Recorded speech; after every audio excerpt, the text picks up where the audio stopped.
If you hear a pitch from a relative or a friend who tells you that he's found the chance of a lifetime for you, a chance to make tens of thousands of dollars in your spare time, watch out.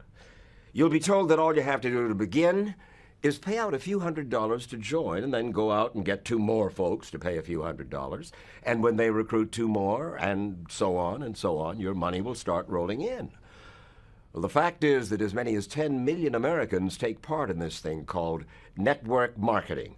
Some of these companies are legitimate, but some of them are devastating con games, illegal pyramid schemes. Tonight, meet a man the federal government says ran one of the biggest illegal pyramid schemes ever created in the United States.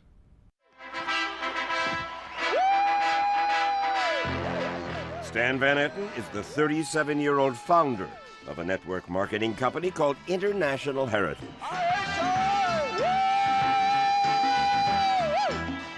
And these are some of the tens of thousands who bought into International Heritage, IHI. The company's national conventions, like this one, videotaped by IHI, were not typical business meetings. Instead, they seemed to be celebrations. We have 3,000 new reps that join the company every single week, just like you. You're in the right place at the right time with the greatest company that's ever been around. Woo! And for a while, International Heritage really did look like a winner. Van Etten launched it back in 1995, and by last summer, he'd convinced nearly 200,000 people across the U.S. and Canada to join IHI as sales representatives. To these excited folks, the IHI pitch was irresistible. They could buy in for about $1,000 each and then do what IHI told them to do in videos like this one. International Heritage has one of the best compensation plans in network marketing, offering you significant income and unlimited earnings potential. And soon they were told they'd be making good money in their spare time by selling luxury merchandise, Coach leather bags, Callaway golf clubs, not door to door, but in the living rooms of their friends and neighbors. Beyond that, they could make more money by getting those friends and neighbors to become IHI sales representatives too. These 4 people went for the pitch and bought into IHI: Russ McDaniel, Stephanie Nichols, Rhonda Porter, and Pat Fellers, a school teacher from Kansas who joined IHI and immediately recruited her 3 children. It was sold to me that you want to retire and you want to still live a good life and this sort of thing, and you want your kids to have a good life, and this would be a good investment. Russ McDaniel, a chiropractor, closed his practice to recruit for IHI full-time. And so I had a lot of patients say they were sad that I was doing that, but I felt like if I could make a 2 or 3 year run at this, it could set my family up possibly for the rest of their lives. My best friend came to me and she said, I don't know about this industry, I don't know what I'm talking about, but she said, I want you to come over to a meeting, and everybody was extremely excited. Everybody said, you know, this will work, you can make money at this. As sales representatives, were you told to go out and sell IHI's products? With a wink. They were told, you need to retail product too, and if you can, good job. It's basically about signing up more and more people, period. Right. They would tell you, with a wink, you know, you need to sell product, but nobody did. I mean, literally, of the people that I knew in my business, no one sold product like that. And that's the way Van Etten set up IHI. He never intended for the sales reps to sell those products.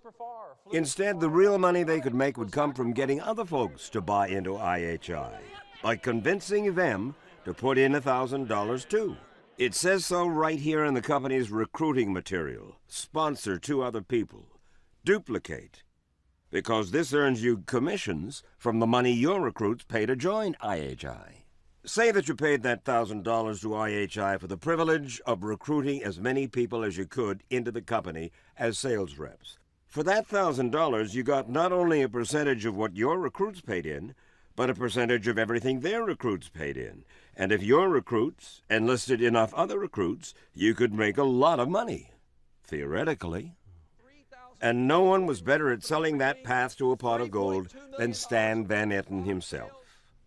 We are just beginning our long-term journey to success and your successful retirement from a standard day-to-day job and the shackles of society. Billed as the charismatic whiz kid from Wall Street, a corporate visionary who advertised he had taken part in 77 public offerings and had raised more than $1 billion in investment capital, he lived what he called a life of excellence in this luxurious home in Raleigh, North Carolina. He had a private airplane. He and his wife wore matching gold and diamond Rolex watches. It was this image of success and business savvy that lured so many people into IHI. People like Yvonne Eckenroth, who was one of the first investors and who sat on the company's board of directors. When I sat down and spent 4 hours with him and talking to him, I realized he was probably borderline being genius. Honorable, you thought? Oh, yes. I thought that he was as straight and narrow as they come. When you watch him, you believe. He just really makes you believe what he's saying. And he looks ahead to the future and says, you can do this, you can be this. Doesn't matter your background, it doesn't matter how old you are, it doesn't matter your education. This works for everybody. And so it seemed until last year. As thousands of IHI sales reps celebrated the company's best year yet at their national convention in New Orleans, they'd signed up 100,000 new sales reps. The Securities and Exchange Commission in Washington stopped International Heritage dead in its tracks. The SEC filed a lawsuit against Stan Van Etten, labeling IHI one of the biggest pyramid schemes the Commission had ever seen. The SEC said IHI had violated federal securities laws because they misrepresented themselves as a retail business selling merchandise when in fact they sold no products to the public. And beyond that, because IHI's recruits were not told that the pyramid would eventually run out of new investors, collapse, and the recruits would almost certainly lose all their money.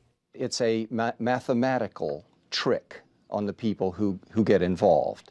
Robert Fitzpatrick is an expert on network marketing and illegal pyramid schemes. He wrote a book about it called False Profits. Essentially what it does is take money from one group and give it to the people at the top. So the people at the top are getting income from the continuously expanding base of investors below. The reason that's a fraud is mathematically that cannot continue forever. Why? Well, just do the numbers, for example. If I enroll 5 people and get their money, and they can get their money back by each enrolling 5 also, and they in turn do the same thing. If you just do that out 13 cycles, you exceed the population of the earth. Is there any doubt in your mind that International Heritage was an illegal pyramid? No doubt in my mind at all. And there was no doubt in the mind of North Carolina's Attorney General Mike Easley, who forced IHI and Stan Van Etten to stop doing business in his state a full year before the SEC took action. He was in the business of bankrupting people, and he was in the business of ruining people's lives, and it was our job to stop him. Why should the state get involved? If people want to invest money, they're adults. They know where they want to put their money. Part of the state's job is to make certain that people have all the facts. And a pyramid scheme doesn't give them all the facts. If people knew up front what a pyramid scheme does, what it's all about, and that they were 98% sure that they were not going to get anything back, they wouldn't invest in that. That's not what they're told. They're told, give us your money and you're going to be wealthy. And that's not what's going to happen. So while Van Etten and others at the top of the IHI pyramid made millions, folks at the bottom of the pyramid, like these former sales reps, lost not only their initial investment, but thousands of dollars more, doing just what they were told to do, traveling from city to city, hosting meetings, trying to convince other people to buy into IHI. Last year, my 1099 form was only $600. So you can see I didn't do very well in this business, and I can promise you I spent way more than that in supplies and trips and in all things that I put into the business. How much do you think you lost? At least $5,000 I put in. Pat Fellers invested $6,000, money she had set aside for her retirement and for her kids' college education. And yet in the back of my mind, my original thought was, this is a pyramid scheme. When my friends first talked to me about it, in fact, I said, this sounds like a pyramid scheme. No, it isn't that. It isn't that. Well, I should have gone with my initial feelings. I had a lot of friends that lost a lot of money in this, including myself, but I guess more than that, it hurts that we were deceived. And I would have said, again, a year ago, there's no chance. Now I look back and think I got conned by some of the best. Apparently, the con began with Van Etten's own resume. Nowhere in the company's recruitment material was there any mention of what he had really done during his 10 years on Wall Street. What he did was work as a top salesman for this man, notorious penny stock swindler Robert Brennan at First Jersey Securities, and at 2 other firms connected to Brennan. Did none of you know that he spent a great deal of his career pushing penny stocks for companies that were eventually shut down for defrauding people? I did not know that. No, we were told he took 77 companies public. He was a whiz kid on Wall Street. Right, raised $1 billion in venture capital. In fact, they called him the Bill Gates of Wall Street. Did the people to whom you sent IHI material like this, did they know about First Jersey Securities? No, they did not. In other words, they were some buying blind. You didn't put that in your material. No, I wouldn't say they were buying blind.